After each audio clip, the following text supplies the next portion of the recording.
Listen to a conversation between a student and a professor. Hey, Ellen, how are you doing? Oh, pretty good, thanks. How are you? Okay. Did you, have a chance to look at my grad school application? You know, the statement of purpose I wrote? Well, yeah, in fact, here it is. I just read it. Oh, great. What did you think?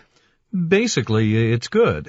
What you might actually do is take some of these different points here and actually break them out into separate paragraphs. So, 1, your purpose for applying for graduate study. Why do you want to go to graduate school and an area of specialty, and why you want to do the area you're specifying, and what you want to do with your degree once you get it. Okay. So they're pretty clear on those 4 points they want. Right. So you might just break them out into, separate paragraphs and expand on each point some. But really what's critical with these is that you've got to let yourself come through. See, you got to let them see you in these statements. Expand some more on what's happened in your own life and what shows your motivation and interest in this area, in geology. Let them see what captures your imagination about this field. Okay, so make it a little more personal. That's okay? That's fine. They look for that stuff. You don't want to go overboard. Right. But it's critical that somebody sees what your passion is, your personal motivation for doing this. Okay. And that's got to come out in here. And let's see, you might also give a little, since this is your only chance to do it, you might give a little more explanation about your unique undergraduate background. So, how you went through, the music program, what you got from that, why you decided to change. I mean, it's kind of unusual to go from music to geology, right? Yeah, I was afraid that, maybe the personal type stuff wouldn't be what they wanted, but... No, in fact, it's... give an example. I had a friend when I was an undergrad, went to medical school, and he put on his med school application, and he could actually tell if somebody actually read it, because he had asthma, and the reason that he wanted to go to med school was he said he wanted to do sports medicine because he had this real interest. He was an athlete too, and wanted to help athletes who had this physical problem. And he could always tell if somebody actually read his letter because they would always ask him about that. So something unique. Yeah. So see, that's what's good. And I think for you probably, your music background's the most unique thing that you've got in your record. Right. So you see, you got to make yourself stand out from a couple of hundred applications. Does that help any? Yeah, it does. It gives me some good ideas. And what you might also do, too, is, you might get a friend to proof it or something at some point. Oh, sure. Also, think about presentation, how the application looks. In a way, you're actually showing some other skills here, like organization. A lot of stuff that they're not formally asking for, they're looking at. So your presentation format, your grammar, all that stuff, they're looking at in your materials at the same time. Right. Okay. Listen to part of a conversation between two students. The woman is helping the man review for a biology examination. Okay, so what do you think we should go over next? How about if we go over this stuff about how bacteria become resistant to antibiotics? Okay. But first of all, though, how many pages do we have left? I told my roommate I'd meet her at the library at 7:00. There's only a few pages left. We should be finished in a few minutes. Okay.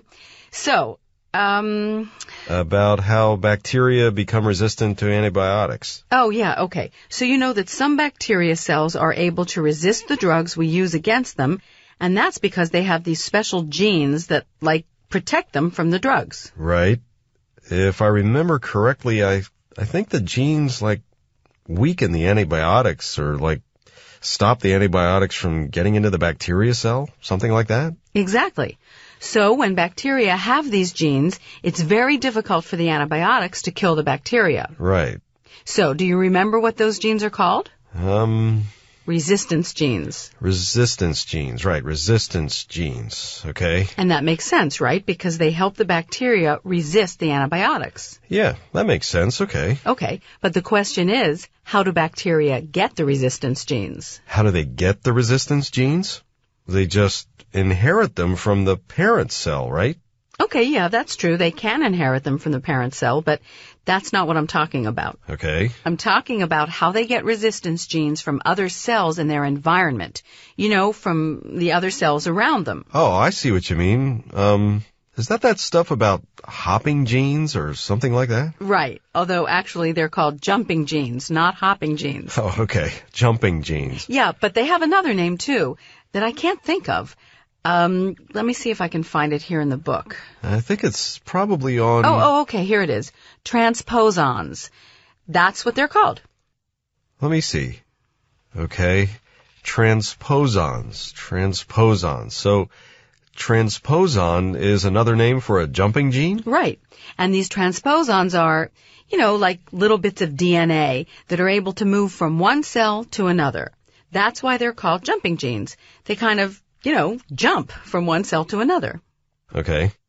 And these transposons are how resistance genes are able to get from one bacteria cell to another bacteria cell. What happens is that a resistance gene from one cell attaches itself to a transposon, and then when the transposon jumps to another cell... The other cell gets the resistance gene, and... Right. That's how it becomes resistant to antibiotics. Right. Wow, that's really cool. So that's how it happens. That's how it happens. Why does the woman say this? But first of all, though, how many pages do we have left? I told my roommate I'd meet her at the library at 7 o'clock. Listen to part of a talk in an environmental science class. So I wanted to discuss a few other terms here.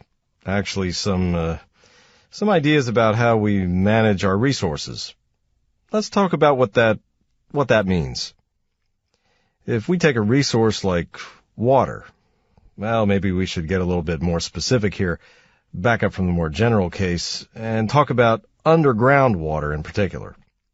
So, hydrogeologists have tried to figure out how much water can you take out from underground sources. This has been an important question. Let me ask you guys, how much water, based on what you know so far, could you take out of, say, an aquifer under the city? As much as would get recharged? Okay. So we wouldn't want to take out any more than naturally comes into it. The implication is that, if you only take as much out as comes in, you're not going to deplete the amount of water that's stored in there, right? Wrong. But that's the principle. That's the idea behind how we manage our water supplies. It's called safe yield. Basically, what this method says is that you can pump as much water out of a system as naturally recharges, as naturally flows back in. So this principle of safe yield, it's based on balancing what we take out with what gets recharged. But what it does is it ignores how much water naturally comes out of the system. In a natural system, a certain amount of recharge comes in, and a certain amount of water naturally flows out through springs, streams, and lakes. And over the long term, the amount that's stored in the aquifer doesn't really change much. It's balanced. Now humans come in and start taking water out of the system. How have we changed the equation? It's not balanced anymore? Right. We take water out, but water also naturally flows out. And the recharge rate doesn't change. So the result is we've reduced the amount of water that's stored in the underground system. If you keep doing that long enough, if you pump as much water out as naturally comes in, gradually the underground water levels drop. And when that happens, that can affect surface water. How?